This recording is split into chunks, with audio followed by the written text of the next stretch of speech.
Buenos días a todos, gracia y paz. Es un placer estar aquí de nuevo con vosotros compartiendo la palabra.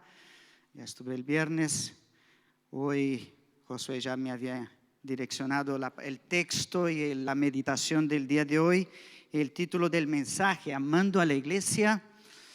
Amando, parece redundante, pero en este texto vamos a encontrar y vamos a estudiar lo que Jesús hace con Pedro, un autoanálisis para entender y comprender que el amor de Pedro no era exactamente todo eso lo que él creía hacia Cristo y tampoco hacia la iglesia, hacia su pueblo, hacia su familia. Un autoanálisis es una de las cosas más comunes en las grandes empresas. Todas las empresas final de año hacen su levantamiento, sus cuentas, qué hicimos bien, qué no hicimos bien, cómo debemos hacer para captar nuevos clientes, rentabilizar la parte más lucrativa, la parte de ganancias, cómo podemos rebajar los gastos, cómo podemos captar mejor a nuestros clientes. Y eso es un autoanálisis que todas las empresas hacen. Muchas de las empresas hacen haciendo el foco en 4 partes, trabajando en 4 partes su área, la área de la empresa. El FODA, que es fortaleza, oportunidad, debilidad y amenaza.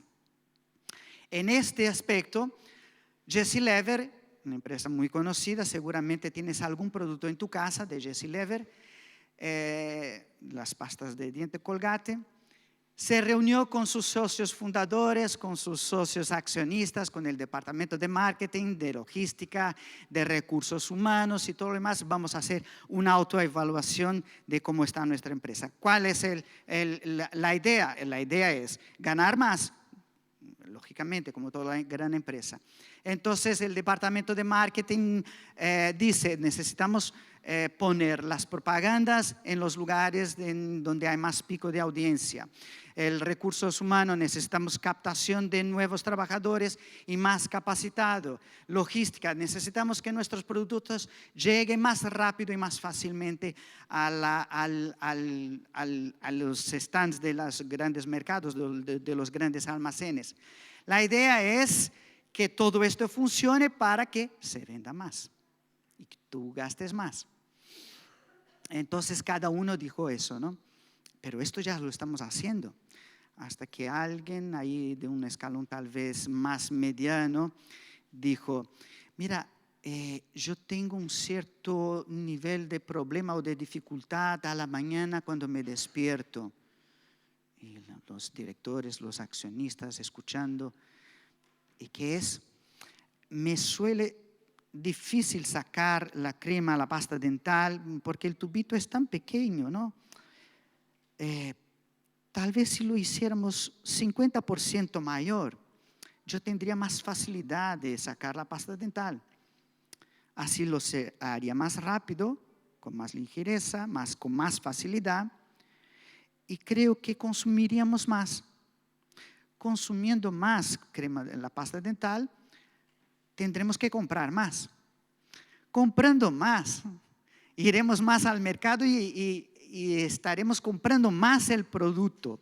No necesitamos gastar tanto en marketing, en logística, en recursos humanos, que sí que lo hay que gastar, pero es el momento que el gran director financiero, escucha lo que el hombre está diciendo, mira para el departamento de marketing, de logística, y vosotros no habéis pensado en esto, ¿no? Esto que estas grandes empresas hacen, de estudiar, de hacer un autoanálisis, es lo que Cristo va a hacer con Pedro. Se encuentra con Pedro. Pedro, quiero hacerte una autoevaluación. Y tal vez las 3 preguntas que yo te haga no es para definir las 3 negaciones que has hecho conmigo. Pero vamos allá.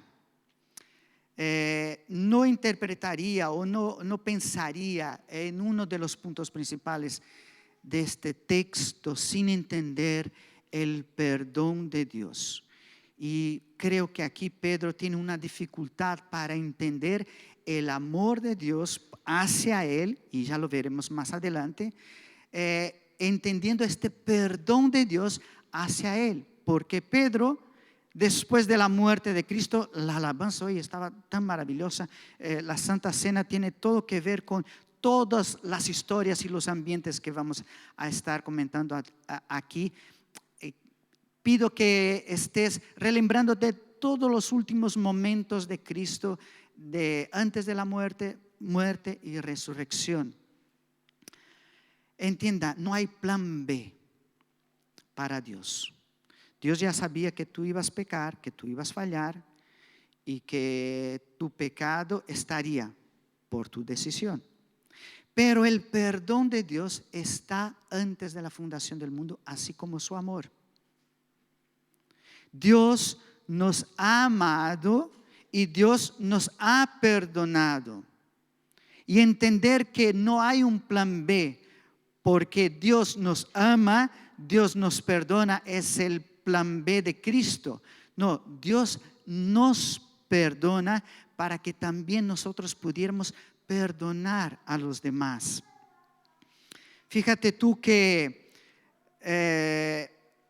Isaías capítulo 61 es una profecía que se cumple en Lucas capítulo 4. El primer momento que Cristo está delante de la iglesia, o delante del Sinedrio, del tabernáculo, allí en la sinagoga, el momento que Jesús se pone delante y lee Isaías 61 y dice: el Espíritu del Señor está sobre mí, por cuanto me ha ungido para anunciar buenas nuevas a los pobres, me ha enviado a proclamar libertad a los cautivos y dar vista a los ciegos, y poner en libertad a los oprimidos. Y versículo 19, a pregonar el año del favor del Señor. Reina Valera 2015 dice: para proclamar el año agradable del Señor. En otras versiones, el año del perdón del Señor.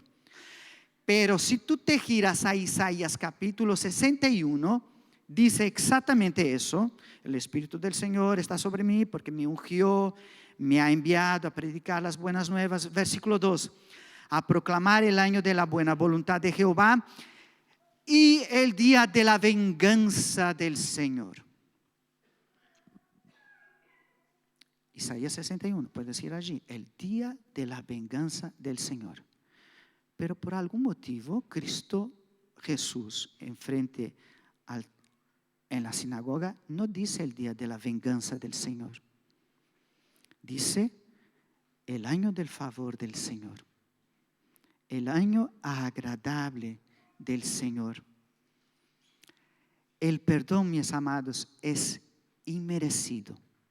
Si lo piensas bien, y seguramente si yo he hablado en perdón y perdonar, haced un ejercicio conmigo. Si yo he hablado en perdón y perdonar, tú has pensado en 1, 2 o 3 personas. ¿Sí? Si 4 o 5, ahí ya es más complicado, ¿no? Pero con mínimo, si yo he hablado en perdonar a los otros, has pensado en 1 o 2 personas. El perdón es inmerecido. ¿Qué quiere decir? Que alguien paga más con el perdón. Alguien se deja de hacer justicia. Digamos que en el peor de los casos así, cuando alguien dona su perdón a otro, se deja de hacer justicia desde el punto de vista humano. ¿Por qué? Porque de hecho lo que nosotros queremos es justicia, es que el mal que se nos ha hecho a nosotros, que se nos paguen. Que el mal que aquella persona ha causado sobre mí, ella sufra el mismo daño que ha sufrido con mi dolor. Y cuando Cristo dice que viene a pregonar el año favorable, el año del perdón, la gente ha excluido a Jesús de la sinagoga. No, este mensaje este mensaje no nos importa. Nos importa el mensaje de que va a caer fuego aquí del cielo y Jesús va a hacer justicia y va a hacer juicio sobre todo. Y claro, cuando pensamos juicio sobre todos, siempre pensamos en los demás, ¿no? Nunca pensamos en nosotros mismos, ¿no? Pero el perdón, si paras para pensar, el perdón es algo que no es muy justo. Cuando perdonas a alguien, tú sacrificas algún derecho tuyo hacia esa persona. Cuando tú perdonas a alguien, estás dejando tus derechos de aplicar justicia sobre esa persona. Entonces, cuando tú perdonas, estás dejando de aplicar tu ira y tus ganas de que se hiciera justicia contigo, de que aquel dolor que tú tienes hubiese sido reparado. El perdón para Pedro le había costado de reconocer, porque por la historia vas a entender que cuando Pedro niega a Jesús, se encuentra con Jesús, tiene esta charla con Jesús, en el momento de la resurrección, las mujeres que van a decir, mira, hemos visto a Cristo y Él se quiere encontrar con todos los discípulos, pero las mujeres solo mencionan a Pedro. Quiere encontrarse con todos los discípulos y con Pedro. Pedro es el único mencionado. Tal vez porque Pedro había recaído en sí mismo y pensado, no he amado y no he perdonado, o no me siento perdonado por Cristo. No me siento perdonado por Cristo, no tengo el poder de perdonar a los demás. No es una canción de los mayores aquí se van a acordar, porque esto está entre los años que yo he nacido, ¿vale? 1970, lo que yo llamo el síndrome de Janet. ¿Quién se acuerda aquí de Janet? Janet fue una cantante que se hizo famosa con yo soy rebelde porque el mundo me hizo así, porque nadie me ha tratado con amor. Es el síndrome de Janet. Me han hecho mal, me han hecho daño, pues aquí justicia, ojo por ojo y diente por diente. El hermano que lo he visto en la iglesia que me ha hecho esto, pero mira, hablo con esta parte de la mitad, aquel lado de allí no quiero ni verlo. El síndrome de Janet. El perdón para Dios es uno de los puntos cruciales en su evangelio y en el Viejo Testamento. Fíjate conmigo, Josué dijo que terminó de estudiar números. Él dijo el primer culto que aún no terminó, que aún hay unas predicaciones más sobre números, pero dice que el año que viene vamos a estudiar Levítico. Es broma, él dijo que es mentira, es broma. Va a tardar un tiempo para que estudiemos otro libro del Viejo Testamento así. Pero fíjate tú, Levítico es una interpretación muy clara de lo que Dios quiere decir sobre qué es lo que está en el centro de su deseo. Digamos que esta columna es el inicio de Levítico. Continuamos el capítulo y aquí es el final. Esta columna y la última van a hablar sobre los rituales. Entonces esta semana vais a leer de 1 a 7 y esta columna va a leer de 22 a 25. ¿Vale? Josué, Vanessa, 22 a 25. Esta semana le tocaba a este grupo entender sobre sacerdocio y sacerdotes. Los capítulos de 8 a 10 y esta columna del 21 a 22. Y esta columna va a hablar sobre pureza, o va a entender, y Dios va a hablar sobre pureza, los capítulos de 11 a 15, y esta columna va a entender los capítulos de 18 a 20. Entonces Dios habla con el pueblo de Israel sobre los rituales aquí y aquí, al inicio, al final, habla sobre los sacerdocios y los sacerdotes. En el medio, aquí y aquí, cómo deberían ser y cómo deberían portarse. Y aquí va a hablar sobre las fiestas, las purificaciones, cómo hacer todos estos rituales a través de los sacerdotes. Y aquí, en el punto central, capítulo 16 y 17, y solo se habla aquí, es el perdón del Señor.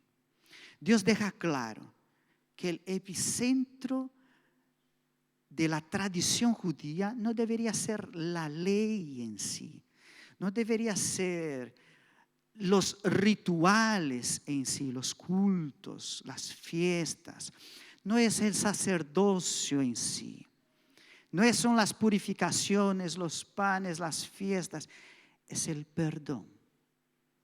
Lo que quiero que entiendas es el perdón de Dios hacia su pueblo.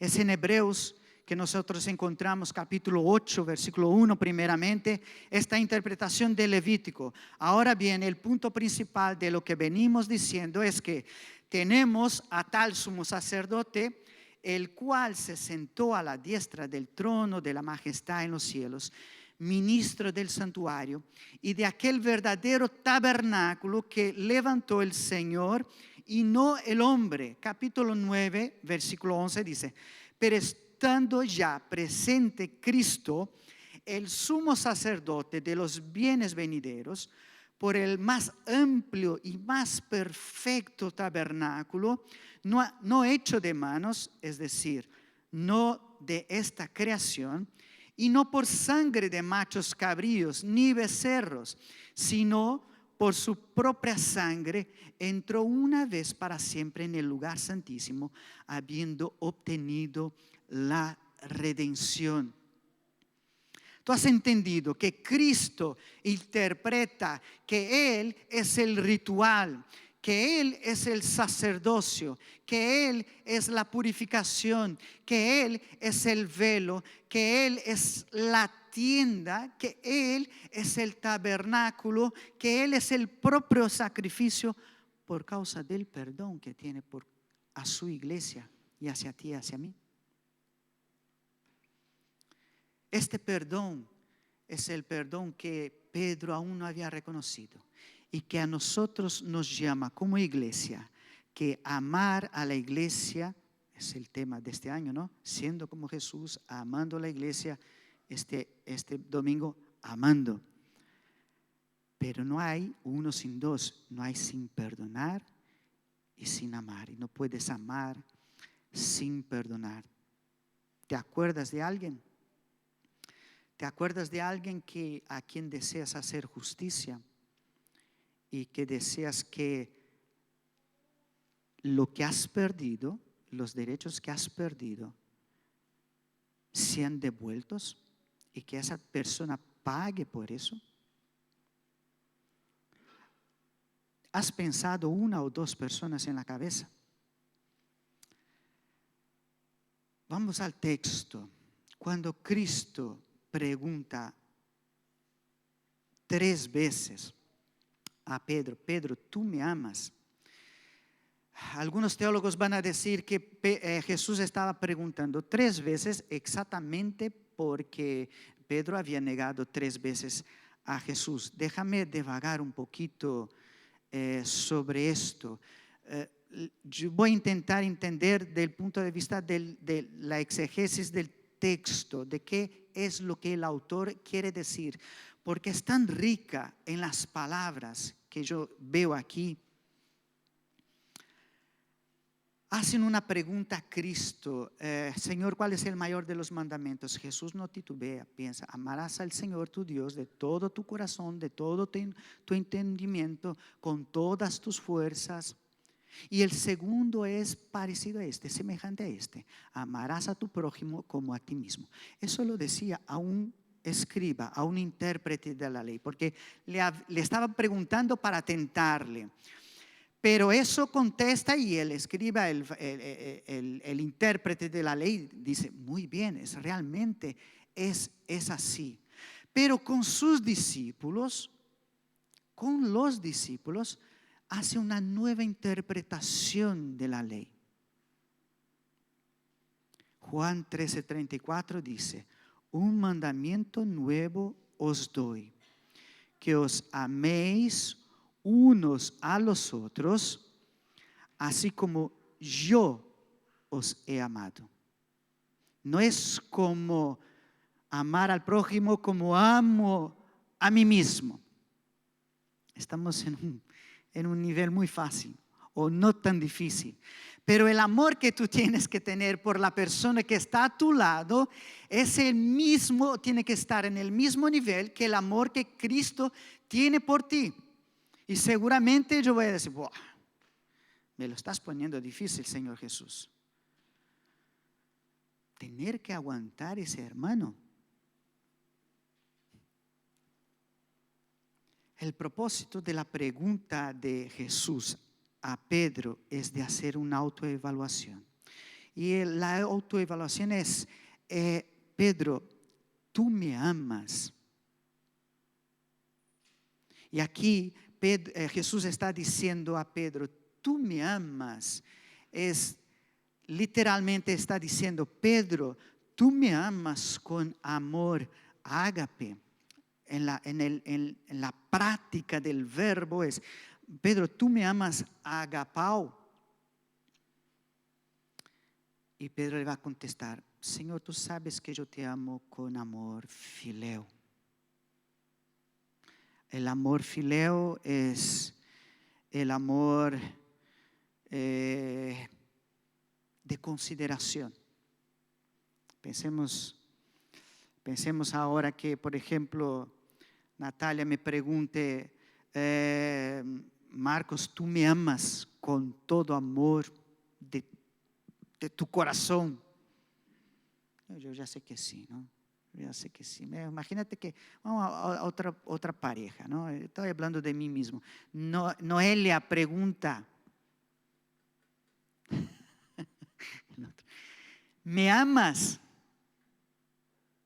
Gustavo, ¿me amas? Con todo tu corazón, con toda tu fuerza, con todo tu entendimiento. Y Gustavo va a decir, sí, cariño, tú sabes que yo tengo una consideración muy grande por ti. No es esto lo que Noelia quiere escuchar. Lo que Noelia quiere escuchar es que sí, yo te amo con toda mi intensidad y daría mi vida por ti. Moriría por ti, Noelia. Lo que pasaba aquí es que Pedro había dicho eso ya anteriormente. Cuando dice, cuando Jesús se encuentra, uno de vosotros me va a traicionar, va a ser el traidor. Y todos se preguntan, ¿seré yo, Señor? ¿Seré? Porque todos ven la posibilidad de que pueden fallar hacia Cristo. Pero Pedro, mira, Juan, tú estás ahí con la cabeza al costado del pecho de Jesús. Ya sé que tú eres el queridito del Señor. Mira, por ti y por mí yo pongo la mano en el fuego. Moriríamos por el Señor. No traicionaríamos al Señor. Pero el resto, el texto más adelante va a decir Jesús, porque Pedro intenta ser el chismoseo. Pregunta a Juan, pregunta a Jesús, ¿quién será el que va a traicionar? A ese lado. Y Jesús le contesta a Pedro, Pedro, tú me amas y yo, Señor, por ti yo moriría. Pues yo te digo de verdad que antes que el gallo cante 3 veces, me vas a traicionar. Lo que yo quiero decir es que el amor que tú tienes, que tú crees que tienes por mí, no es todo ese amor lo cual tú estás diciendo. Y la historia se repite diciendo que cuando Jesús fue en el jardín de Getsemaní, los soldados vinieron y el guardián del sacerdote del Sinedrio, Malco, le iba a prender. Pedro saca la espada y le corta la oreja del soldado. Para mí, Pedro no estaba mirando la oreja, por favor. Si saco la espada y voy a hacer así con la espada, o lo quiero cortar en el cuello o lo quiero dar en el medio de la cabeza. Aquí ojo por ojo. Y el Señor dice, para. Coge la oreja de Malco, le cura. No has entendido nada, Pedro. Pedro se frustra. Hay una frustración ahí en el corazón de Pedro. Pero ¿qué tipo de amor quieres que yo te dé a ti, Señor? Yo moriría por ti. Moriría, mataría al otro. Lo que Jesús hace es entender el pasado de Pedro. Pedro niega a Jesús una tras otra vez. Y antes que el gallo cante 3 veces, negaría a Jesús. Hasta en el Sinedrio, cuando está ahí enfrente a los sacerdotes, uno de los sacerdotes dice, la empleada, una de las trabajadoras dice, mira, sabemos que es discípulo de Jesús, pero tú, por tu hablar, me parece que tú también sigues a Jesús. No, yo no sigo. La pregunta es que el amor que Pedro creía tener hacia Jesús se desvanece. Señor, por ti yo moriría. Entonces, cuando Cristo está haciendo esta pregunta, Pedro, ¿tú me amas, agapao? ¿Tú agapao-me? Y Pedro le dice, Señor, sí, tú sabes que yo fileo a ti. Es un retroceder en el pasado y decir, ¿te acuerdas, Pedro, que habías dicho que morirías por mí? Entonces ahora yo te digo, este amor de sacrificio, ágape, Pedro, ¿tú me amas, agapao? Y Pedro dice, Señor, tú sabes que yo te amo con amor fileo. La pregunta de Jesús solo entristece a Pedro a la tercera vez. Algunos dicen que es porque es la tercera vez y la insistencia de Cristo en esta pregunta hacia Pedro. Pedro, tú me amas. Pero en el estudio del texto, si ves, Jesús rebaja su condición de amor y de exigencia de amor y le dice, Pedro, tú me amas con amor fileo, la tercera vez. Y Pedro va a entristecerse y va a decir, Señor, tú sabes todas las cosas. Esta respuesta de tú sabes todas las cosas no es una respuesta vaga diciendo, tú sabes de todo, Señor. No, tú sabes todas las cosas es, tú sabes todo lo que pasó. Tú sabes que yo te dije que moriría por ti y te he negado. Tú sabes que yo te empecé a seguir a la distancia. Tú sabes que yo te negué 3 veces. Tú sabes esto. Señor, tú sabes todas las cosas. Tú sabes que yo te amo con el amor fileo. La intención de Cristo no es de hacer una autoevaluación del amor de Pedro para decir, tu amor es insuficiente y denunciar y acusar un pecado. Mas la intención de Cristo es de hacer entender que nosotros no estamos en el mismo nivel que creíamos que estábamos con Cristo y el amor hacia Cristo. El amor que Cristo da para sus discípulos y da como mandamiento es, amarás al Señor tu Dios y un nuevo mandamiento os doy,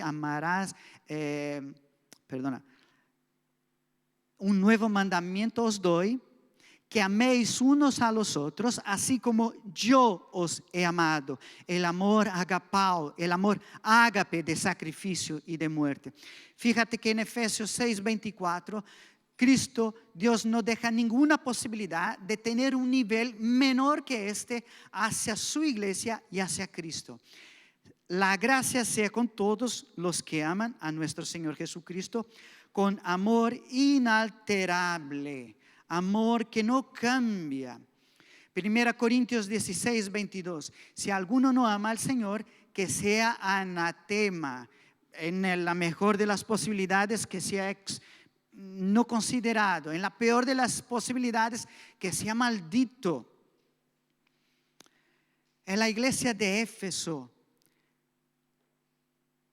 Dios trata de este amor que se había perdido a esta iglesia, no como algo que sea una crisis existencial en la vida de la iglesia. Apocalipsis, el teólogo e historiador Juan Stam, déjame decirte aquí, Juan Stam va a decir que la iglesia de Éfeso es una iglesia activista, con alta performance y trabajo. Una iglesia que tenía de todo. Y ahí yo me aplico el autoanálisis a nuestra iglesia. Pero la iglesia de Éfeso es la iglesia que deja el amor.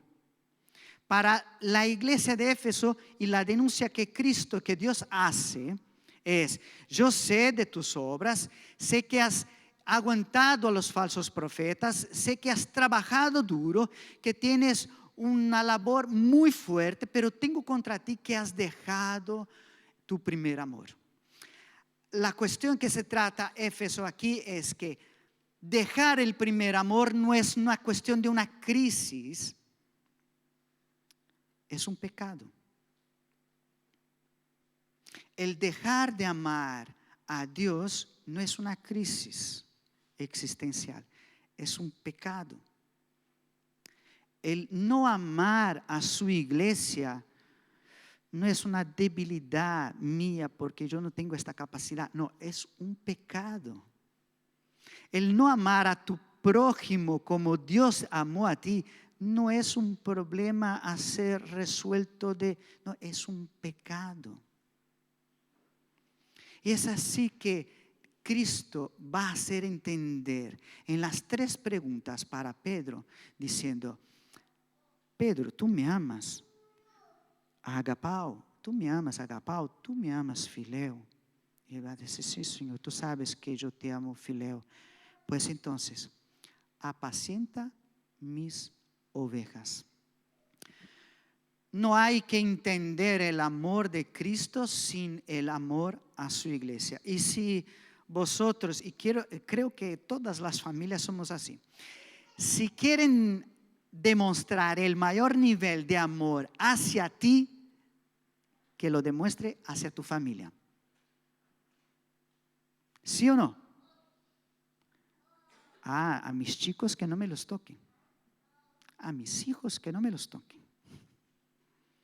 Ese amor que tengo hacia mi familia, si queréis demostrar un amor profundo hacia mí, demostrad a mi familia. Y seguramente eso pasa contigo. Versículos 19 y 21 al 21 dice: de cierto te digo, Pedro, que cuando tú eras más joven, te ceñías y ibas donde querías, mas cuando ya seas viejo, extenderás tus manos y te ceñirá otro y te llevará otro a donde no quieras. Esto dijo, dando a entender con qué muerte había de glorificar a Dios. Hago un paréntesis aquí, que entiendas la buena noticia para Pedro en esto de cómo había de morir. Es la mejor noticia que Pedro podría tener. Parece difícil de entender, pero vamos allá. Pedro creía que tenía el amor a nivel agapao hacia Cristo y hacia su iglesia. Cristo le enseña que no tiene este nivel. El nivel es el más bajo. Entonces, cuando Jesús dice a Pedro: Pedro, apacienta mis ovejas, no estás en este nivel de amor hacia mí y a mi iglesia. Pero Pedro, yo quiero decir que estoy restaurando tu ministerio, porque después de la muerte de Cristo y cuando las mujeres habían dicho: Jesús quiere encontrar con vosotros y con Pedro. El texto dice que Pedro había vuelto a pescar. Frustración, depresión. Yo no valgo para esto. Pero se nota que Cristo quiere traer a Pedro de vuelta. Y con esto de qué tipo de muerte quiere demostrar a Pedro que va a morir, es: apacienta mis ovejas, porque un día llegarás al momento que irás a donde no quieres ir, te ceñirán y morirás de la manera. Y ahí dice la tradición que Pedro murió en una cruz, pero de cabeza para abajo, porque decía que no era digno de morir como Cristo. El nivel de amor de Pedro hacia Cristo y hacia su iglesia, a partir de aquí empieza a crecer. Empieza a crecer de tal manera que él un día va a morir exactamente o peor de la manera como él dijo: Señor, por ti yo moriría. Y empieza a crecer el amor por su iglesia.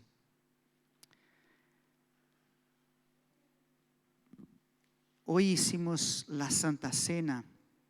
En 1 Corintios capítulo 11, 28 dice: por tanto, examínese cada uno a sí mismo y coma así el pan y beba la copa. Y si alguien tiene algo contra su hermano, deje el pan, deje la copa y resuelva su problema con el otro. Pedro ya estaba empezando a subir su crecimiento de amor hacia Cristo y hacia la iglesia.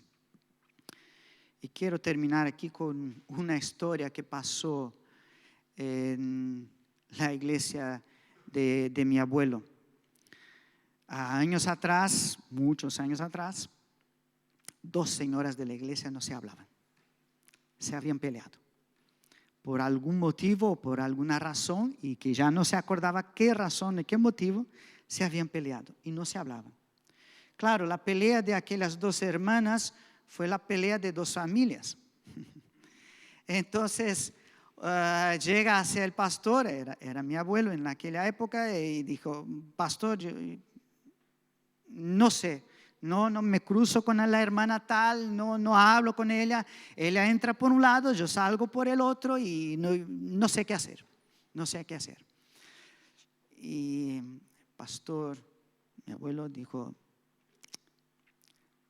¿por qué no le haces un bizcocho? La hermana miró así: ¿qué? Pastor, estoy hablando de un problema aquí. Sí, hazle un bizcocho. ¿Cómo un bizcocho, pastor? Sí, hazle un bizcocho. Coge, haz un bizcocho y lleva a su casa. De manera más práctica. Y aquella hermana se fue para casa, lloró: Señor, por favor, ¿cómo voy a hacer un bizcocho? Y voy a llevarla un bizcocho yo con un pastel delante de su casa. ¿Pero qué me estás tomando de tonta? La hermana hace un bizcocho. Ora al Señor, hace un bizcocho, lo lleva delante de la casa de la otra hermana y toca el timbre y está esperando para que no le conteste nadie. Pero está haciendo aquí el momento hasta que la otra hermana por el agujerito la mira. ¿Pero qué hace esta con un bizcocho aquí delante de mi casa si yo no hablo con ella? Pensó 2, 3 veces. Abrió la puerta. Cuando abrió la puerta, con aquella cara, ¿no?, de a ver qué me vas a decir. La hermana entra con el bizcocho para dentro de su casa, pero el café lo haces tú. Pero el café lo haces tú. Y las 2 hermanas se sentaron así. Y encima de aquel bizcocho lloraron, pidieron perdón y sintieron el amor de Cristo hacia una a la otra. El amor que Cristo da por su oveja hasta la muerte, con sacrificio. Contamos esta experiencia más tarde en 1 o 2 iglesias. A cada iglesia que contábamos esa experiencia, faltaba harina en los supermercados, hermanos. Porque empezaron a hacer bizcochos de todos los lados. Era la excusa perfecta para reatar relaciones. Queridos, no existe amor hacia Cristo si tú no tienes amor hacia su iglesia. No existe amor de un nivel tan profundo, amor agapao, si tú no te sacrificas por la iglesia de Cristo. Y es así a cual nosotros estamos llamados a hacer, a tener el amor por Cristo en un nivel más alto. como Cristo preguntó a Pedro: Pedro, ¿tú me amas con amor agapao? ¿Tú amas esta iglesia con amor de sacrificio? ¿Tú amas a tus hermanos con amor de sacrificio? Yo creo que si preguntáramos esto a los pastores, seguramente iban a pensar en hacer la maleta. Pero el amor de Cristo nos constriñe. El amor de Cristo nos toca. Y este es el gran mandamiento de Cristo, que nos amemos unos a los otros como Él nos ha amado. Puedes bajar tu cabeza y orar en este instante. Padre amado, queremos pedirte, Señor, que este amor grande y profundo, Señor, que a veces creemos tener para contigo, sea un amor, Padre, de sacrificio. Y sé que muchas veces, Padre, nosotros no tenemos este amor, ni para contigo, ni para con tu iglesia, ni para con el prójimo, Padre. Queremos pedirte, Señor, que nos des este camino de crecimiento de amor para contigo, para con tu iglesia y para con el prójimo, Padre. Llénanos, Señor, con tu amor, y que esta iglesia, Señor, no sea conocida por sus actividades, pero que seamos conocidos por el amor que tenemos los unos para con los otros, Señor. Que esta comunidad sea una comunidad que viva el amor de Cristo, Señor. Que seamos conocidos por tu amor hacia nosotros, Padre. Y que llenemos este amor, esta ciudad, esta provincia, Señor. Y que nuestros hechos, Padre, no solo sean hechos de trabajo, de acciones, de actividades, pero sean hechos, Señor, de sacrificio, de amor de los unos para con los otros. En esto pedimos, en el nombre de Jesús. Amén.